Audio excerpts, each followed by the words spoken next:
اخبارات میں نوجوان افراطی کی خوفناک اور پراسرار موت کی خبر آپ کی نظر سے گزر چکی ہوگی۔ آج تک ان کی موت پر طرح طرح کی حاشیہ آرائیاں ہو رہی ہیں۔ آپ کو کیا بود کے شہر زدہ جنگلوں کے متعلق بھی خاص و عام سے مختلف قسم کی وحشتناک خبریں سننے کا اتفاق ہوا ہوگا، اور ممکن ہے ان میں بہت سی باتیں ایسی ہوں جو صرف کہانیاں ہی نہ ہوں بلکہ چشم دید واقعات پر مبنی ہوں یا آپ بیتیاں ہوں۔ یہ وہی مقام ہے جس کے متعلق کپتان افراطی کی پراسرار موت کے بعد حکومت سلطانیہ نے بڑے بڑے اعلان شائع کیے تھے کہ جو شخص ان آسیب زدہ جنگلوں کے راز کو منکشف کرے گا اسے حکومت کی طرف سے کئی ہزار پاؤنڈ انعام دیا جائے گا۔ انہی آسیب زدہ جنگلوں میں ایک خوفناک جنگل باب الموت کے نام سے مشہور ہے، جہاں سے آج تک کوئی سیاح زندہ واپس نہ لوٹ سکا، اور اسی مقام پر بد نصیب کپتان افراطی کی موت واقع ہوئی۔ کپتان افراطی جیسے مشہور سیاح اور دلیر شکاری کا ان آسیب زدہ جنگلوں میں یوں آسانی سے موت کے گھاٹ اتر جانا جہاں دنیا کے لیے نہایت تعجب خیز تھا، وہاں حکومت سلطانیہ کے لیے سخت الم انگیز تھا، کیونکہ کپتان افراطی کوئی معمولی سیاح نہیں تھا۔ حکومت سلطانیہ کا یہ پہلا شہری تھا جس نے آثار وادی شاہ کے راز جوائیوں میں اپنا نام لکھوایا تھا۔ جب ان کی موت کی خبر اخباروں میں نکلی تو ایک ہنگامہ برپا ہو گیا۔ شروع میں پبلک کا خیال تھا کہ کسی درندے نے انہیں لقمہ اجل بنا لیا ہوگا، مگر یہ کسی قدر حیرانی کی بات تھی کہ کیا بود کے نواح کے باشندوں کا بیان تھا کہ وہاں کے جنگلوں میں شیر یا چیتا کبھی دیکھا ہی نہیں گیا۔ کسی نے یہ افواہ اڑائی کہ باب الموت کی شیطانی حکومت نے انہیں مجنون بنا دیا۔ کسی نے کہا کہ وہاں کی کسی خبیث روح نے ان کا گلا گھونٹ ڈالا۔ غرض جتنے منہ اتنی باتیں، مگر آج تک کوئی وثوق کے ساتھ نہ کہہ سکا کہ ان کی موت کی اصل وجہ کیا ہوئی تھی۔ مرحوم کی وفات سے چند ہی ماہ پیشتر سن 1940 کے موسم بہار میں اعصابی کمزوریوں میں مبتلا ہو کر وطن واپس جا رہی تھی کہ اس سفر میں مرحوم سے میرا تعارف ہو گیا، کیونکہ وہ بھی اسی جہاز پر سوار تھے، اور پھر بالکل حسن اتفاق سے اس مشہور شخص کی موت سے چند گھنٹے قبل میں ان کے ساتھ تھی۔ نیز بعد میں کیا بود کے اسرار کی پردہ کشائی کی کوششوں میں بھی مجھے شامل ہونے کا اتفاق ہوا تھا۔ لہٰذا اخبارات کے بعض نمائندوں اور بعض رفیقوں اور خصوصاً میرے مہربان طبی مشیر بوڑھے ڈاکٹر گار نے مجھے مشورہ دیا کہ میں کپتان افراطی کی عجیب موت اور کیا بود کے آسیب زدہ جنگلوں کی صحیح اور چشم دید واقعات بغیر کسی قسم کی کمی بیشی کے قلم بند کر دوں۔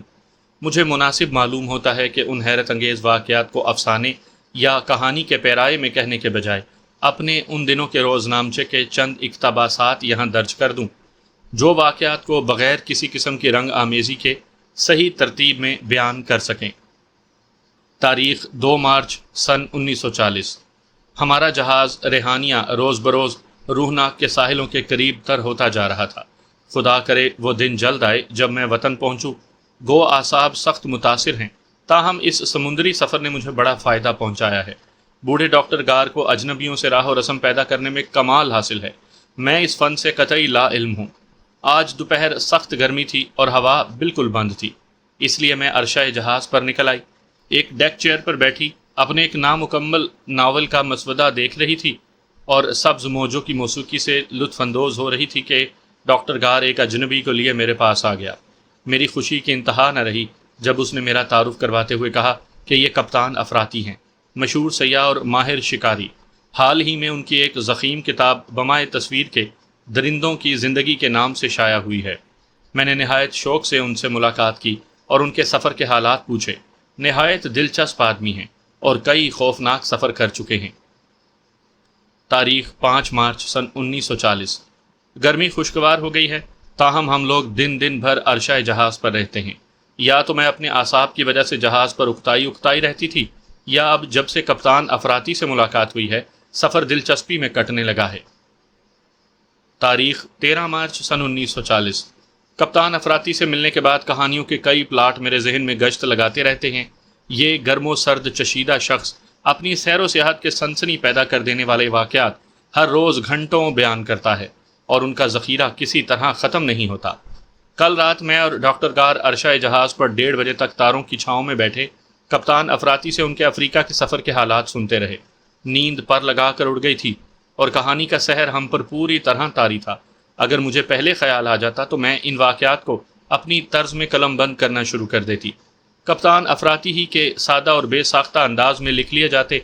جب بھی ان واقعات کا مجموعہ چھپتا اپنی دلچسپی میں کسی ناول سے کم ہرگز قرار نہ دیا جا سکتا۔ اگرچہ میں نے خود خوفناک سفر کیے ہیں، دریائی بھی ہوائی بھی، مگر ان کی سیاحت کے قصے سن کر اش اش کرنے لگی ہوں۔ آج میں اپنے تھکے ہوئے اعصاب کے لیے ایک ڈیک چیئر پر نیم دراز اوڈی کی لون سونگ رہی ہوں اور ریمبو کی کلیوں کی چائے پی رہی تھی کہ کپتان افراطی میری طرف آ گئے۔ باتوں باتوں میں خدا جانے محض تکلفاً یا قصداً انہوں نے اپنے آئندہ کے ایک دہشت ناک سفر میں مجھے بھی شرکت کی دعوت دے دی۔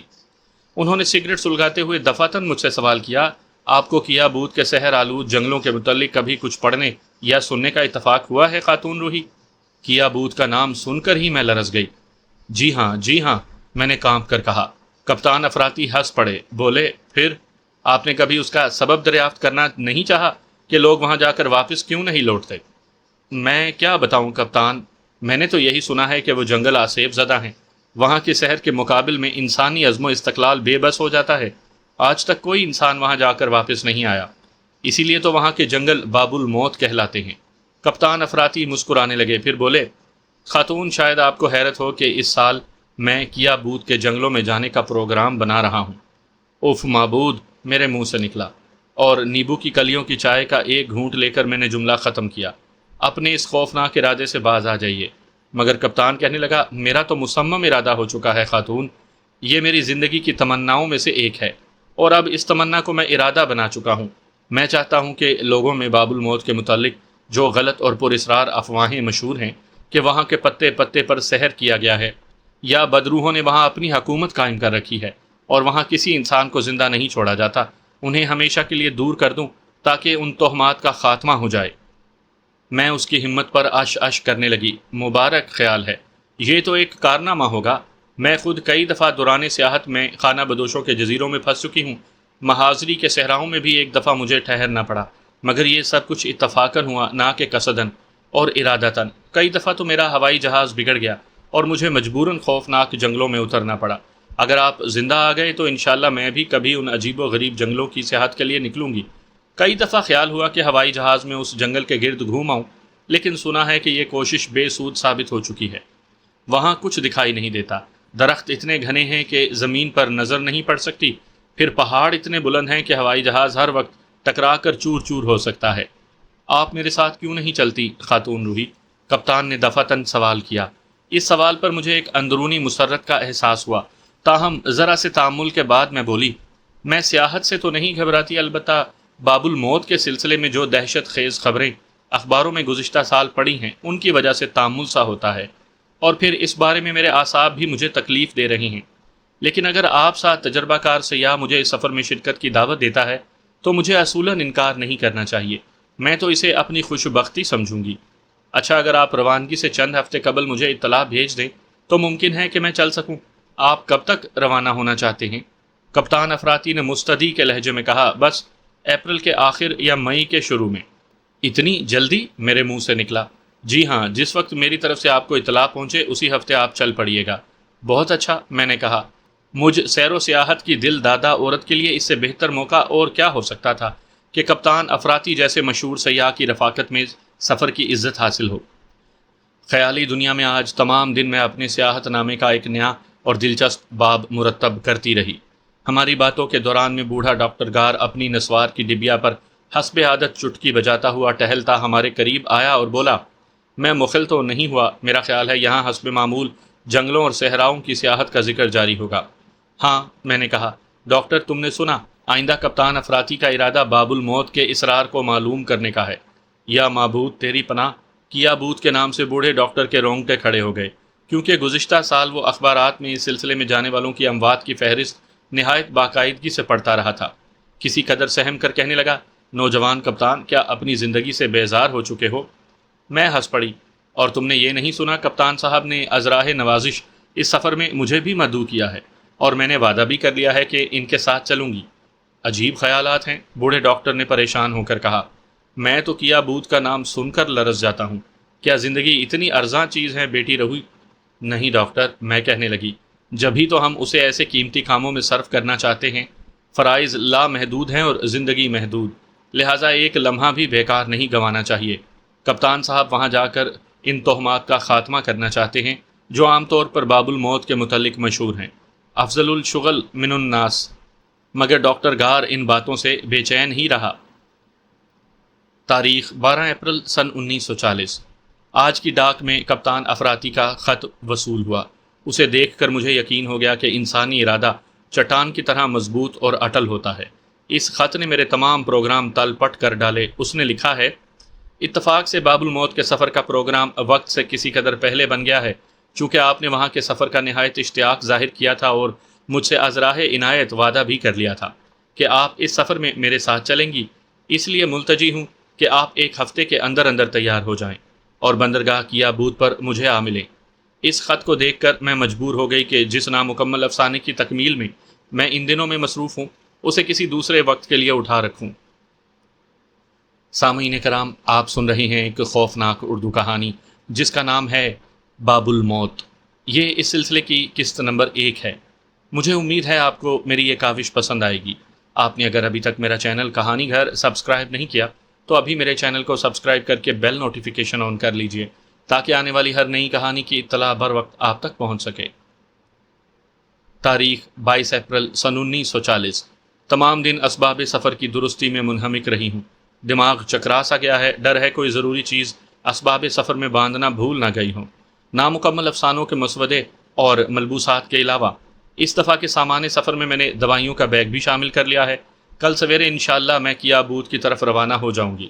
میری بوڑھی حبشن زناش اس سفر سے نہایت خفا ہے۔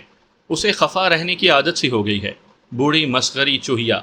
آج میں نے ڈاکٹر کو ایک مفصل تار دیا اور التجا کی کہ وہ راستے میں بندرگاہ فوغ پر مجھ سے آ ملے، اور اگر اس کی ہمت ساتھ دے تو اس سفر میں میرے ہمراہ چلے، مگر مجھے توقع کم ہے کہ ڈاکٹر غار جیسا وہمی آدمی اس سفر پر کمر بستہ ہو سکے۔ تاریخ 25 اپریل سن 1940۔ پرسوں صبح سے میں لامحدود آسمانوں کی نیلاہٹ اور لامحدود سمندر کی نیلی موجوں کی موسیقی میں پھر گم ہوں۔ آج صبح 7 بجے ہمارا جہاز فوغ کی ناریل کے لمبے لمبے درختوں سے ڈھکی ہوئی ننھی سی بندرگاہ پر لنگر انداز ہوا۔ اس وقت میں مصروف خواب تھی۔ یکلخت آواز آئی، روحی، اور میں چونک پڑی۔ آنکھ کھولی تو سامنے بوڑھا ڈاکٹر غار۔ میں اسے دیکھ کر اتنی خوش ہوئی کہ اٹھتے ہی اس سے چمٹ گئی۔ میں تمہیں اس سفر سے منع کرنے آیا ہوں، ڈاکٹر غار نے کہا۔ ایک تو تمہارے اعصاب کی یہ حالت، اس پر ترا کیا بوت کے آسیب زدہ جنگلوں کا سفر۔ اپنے آپ کو میں مجرم سی محسوس کرنے لگی۔ بات ٹالنے کو بولی، وہ دور ساحل پر ناریل اور تاڑ کے حسین درختوں کو دیکھ رہے ہو؟ ڈاکٹر غار بولا، ہاں دیکھ رہا ہوں، اور اسی ساحل پر تمہیں میں اپنے ساتھ اتاروں گا۔ نہیں ڈاکٹر نہیں، میں ارادہ کر چکی اور تم میرے ارادوں سے واقف ہو۔ میں تمہیں ساتھ چلنے پر مجبور تو نہیں کرتی، مگر کیا اچھا ہوتا اگر تم… ڈاکٹر غار کے لہجے میں مایوسی آ گئی۔ روحی، ضد ہمیشہ اچھی نہیں ہوتی۔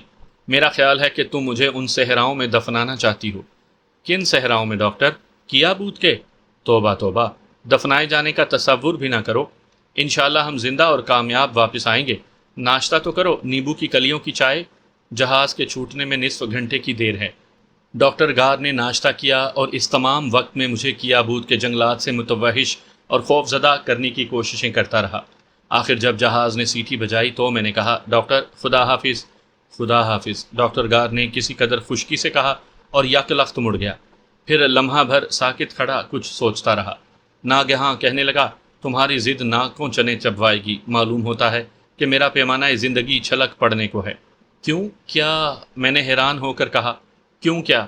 میں تمہارے ساتھ چلوں گا اور خدا علیم ہے کہ وہاں کن کن مصائب کا سامنا کرنا ہوگا۔ مجھے متعلقاً توقع نہیں تھی کہ ڈاکٹر غار میرے ساتھ زحمت سفر برداشت کرنے پر آمادہ ہو جائے گا۔ ویسے ہی میں بچپن سے اس پیارے بوڑھے کی قدردان ہوں، مگر اس وقت کی اس محبت نے مجھے اس کا گرویدہ بنا دیا۔ ڈاکٹر غار کی رفاقت نے سفر کی زحمت اور وحشت کو بالکل مٹا دیا، اور میں تقویت سی محسوس کر رہی ہوں۔ تمام دن موسم نہایت خوشگوار رہا اور جہاز کی رفتار قابل اطمینان۔ آج میری طبیعت بھی بشاش رہی، البتہ زناش حسب معمول افیون کھاتی اور بڑبڑاتی رہی۔ تاریخ 26 اپریل سن 1940۔ بارے آج ہمارا جہاز 8:30 بجے کے قریب بندرگاہ کی یابوت میں داخل ہو گیا۔ کپتان افراطی میرے منتظر تھے۔ میرے ساتھ ڈاکٹر غار کو دیکھ کر انہیں خوشگوار حیرت ہوئی۔ کہنے لگے، خاتون روحی کی ہمت قابل صد ستائش تو تھی ہی، لیکن ڈاکٹر صاحب آپ نے کمال کر دیا۔ میں نے کیا کمال کیا؟ یہ تو خاتون روحی کا حکم ہے۔ ڈاکٹر غار اب تک کچھ ناراض سا نظر آ رہا تھا۔ ڈاکٹر، خدا کے لیے اب غصہ تھوک دو، دیکھو اب تو سفر بھی ختم ہو گیا۔ ختم ہوا کہ اب شروع ہوا ہے؟ ڈاکٹر کہنے لگا۔ جو چیز شروع ہوئی وہ ختم بھی ہو جائے گی، کپتان افراطی کہنے لگے۔ غرض ہم دونوں نے ڈاکٹر کو بہلا پھسلا کر ٹھیک کیا۔ کپتان افراطی ہمیں اپنے ہوٹل لے گئے جو بالکل سمندر کے کنارے آباد تھا۔ ہم نے وہاں پرتکلف ناشتہ کیا۔ چونکہ دوپہر کو وقت پر کھانا ملنے کی امید موہوم تھی، اس لیے ناشپاتی اور اناناس ساتھ رکھ لیے۔ ناشتے کے بعد ایک لمبی سی کار میں سوار ہو کر جنگلوں کا راستہ طے کرتے ہوئے ظہر کے وقت باب الموت کی پہلی منزل پر پہنچ گئے۔ یہاں پہنچ کر ہم نے کھانا کھایا۔ یہاں ہمیں کار چھوڑ دینی تھی اور پہاڑی راستے پر روانہ ہونا تھا۔ لوگ یہاں سے یا تو خچروں پر سفر کرتے ہیں یا خانہ بدوشوں کی ڈانڈیوں پر۔ ڈانڈی کو دیکھ کر مجھے ہمیشہ جنازے کا خیال آ جاتا ہے، اس لیے میں نے ڈانڈی میں سوار ہونے کی مخالفت کی۔ نہیں، میں تو ڈانڈی میں بیٹھوں گا، ڈاکٹر گار نے ضد کی۔ میں نے بھی مصلحت وقت کو مد نظر رکھ کر اس دفعہ اس کی مخالفت نہ کی اور نہایت فرما بردارانہ انداز سے بادل نخواستہ ایک ڈانڈی میں سوار ہو گئی، اور اس طرح ہمارا مختصر سا قافلہ پہاڑی ناہموار اور ویران راستوں کی طرف روانہ ہو گیا۔ کچھ دیر بعد ڈاکٹر گار بھی مزے میں آ کر مثنوی مولانا روم نہایت دل پذیر انداز میں پڑھنے لگا، جسے سن کر کپتان افراطی نے بھی اپنی رفتار کم کر دی اور ڈاکٹر کی ڈانڈی کے قریب خچر لا کر کہنے لگا، ڈاکٹر آپ نے تو سما باندھ دیا۔ ڈاکٹر اپنی تعریف سن کر ہمیشہ خوش ہوتا ہے، چنانچہ مزے میں آ کر زور زور سے گانے لگا۔ کبھی کبھی دور کسی پہاڑ کی چوٹی پر سے کسی پہاڑی دوشیزہ کا جنگلی گیت سنائی دے جاتا، کبھی کسی خانہ بدوش کی بانسری کی سریلی تان، درختوں کے پتوں کی نکہتیں، پہاڑی نامعلوم راستوں کی ناہمواری، خانہ بدوشوں کے غیر مانوس لہجوں کی گونج، یہ سب کچھ اس قدر خوابناک تھا کہ میں حقیقت کو بھول کر خوابوں کی وادی کا تصور کرنے لگی۔ آخر پہاڑ کے عقب سے چاند نکلنے لگا اور راستے نہایت خوفناک نظر آنے لگے۔ ابھی ہم چاند کی لطیف روشنی کو محسوس ہی کر رہے تھے کہ یک لخت سامنے سے کچھ خانہ بدوش آتے نظر آئے اور ہماری ڈانڈیاں رک گئیں۔ کیوں بھائی، کیا ہوا؟ گار گانا وانا بھول کر سہم سا گیا اور پوچھنے لگا۔ کچھ نہیں حضور، ڈانڈی لے جانے والے خانہ بدوش نے جواب دیا، یہ چند دوست راستے میں مل گئے ہیں، ان سے باتیں کرنی ہیں۔ یہ کہاں سے آ رہے ہیں؟ کپتان افراطی نے اپنا خچر روک کر پوچھا۔ باب الموت کی طرف سے۔ کیا باب الموت کے اندر گئے تھے؟ یہ سن کر خانہ بدوش ہنس پڑا، کہنے لگا، کوئی اندر جا کر باہر بھی آیا ہے؟ آج تک کوئی سیاح واپس نہیں لوٹا۔ خود ہم نے انہی ڈانڈیوں میں کئی سیاحوں کو سوار کیا اور باب الموت کے آخری منازل پر چھوڑ آئے، مگر پھر ہم نے کبھی ان کی شکل نہیں دیکھی۔ یہ کہہ کر اور ذرا دیر سامنے سے آنے والے خانہ بدوشیں سے باتیں کر کے وہ ہماری ڈانڈیاں لے کر روانہ ہو گئے۔ ہم تینوں پر عجب قسم کی اداسی مسلط ہو گئی۔